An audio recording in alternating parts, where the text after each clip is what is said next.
चलिए आज हम बात करेंगे मैग्नेटिक डायपोल मोमेंट और potential energy of dipole in external magnetic field.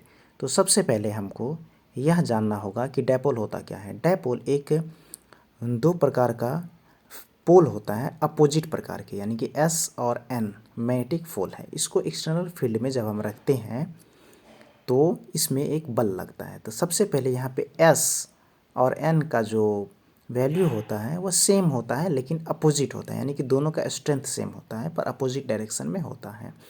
तो डायपोल मोमेंट होता है एस से एन की तरफ, यानी कि साउथ से नॉर्थ की तरफ डायपोल मोमेंट होता है। इसको हम फील्ड में रखते हैं, मान लेते थीटा एंगल बन रहा है। तो अब इसके बीच में एक टॉर्क लगता है, दोनों पोल पर बल लगता है अपोजिट डायरेक्शन में, जिस वजह से यह घूमने का प्रयास करता है फील्ड में। तो इस टॉर्क का वैल्यू होता है मैग्नेटिक डायपोल मोमेंट, और जो एक्सटर्नल फील्ड है इसका वेक्टर मल्टीप्लिकेशन होता है। तो वेक्टर मल्टीप्लिकेशन में हमको क्या करना पड़ेगा, साइन थीटा शामिल करना पड़ेगा। अब यही जो टॉर्क है इसको क्या करेगा, यह फील्ड के डायरेक्शन में एलिग्नाइट करने का प्रयास करेगा, यानी कि एक्सटर्नल फील्ड मैग्नेटिक डायपोल को अपने डायरेक्शन में लेने का प्रयास करेगा।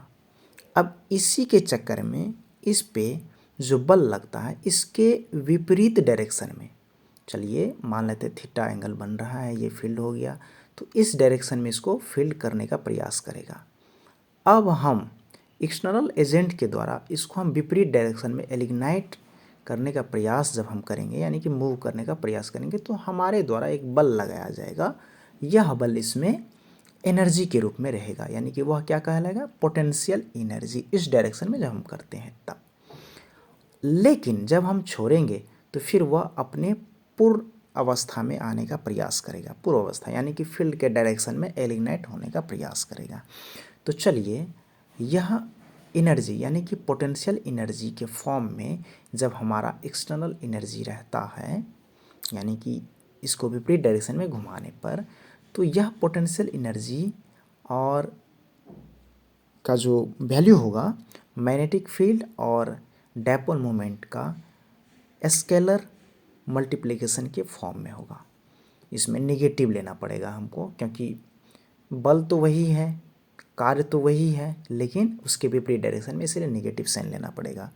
और ऊपर में ये टॉर्क का जो रियल फार्मूला हो जाएगा वो म्यू बी साइन थीटा होगा, यानी कि अब इसमें थीटा का वैल्यू ले चुके हैं, तो इसीलिए वेक्टर प्रोडक्ट का सिंबल हटाना पड़ेगा और यह हो जाएगा पोटेंशियल एनर्जी। इसमें आपको कुछ समझ में आया तो लाइक करें, कुछ समझ में नहीं आया तो कमेंट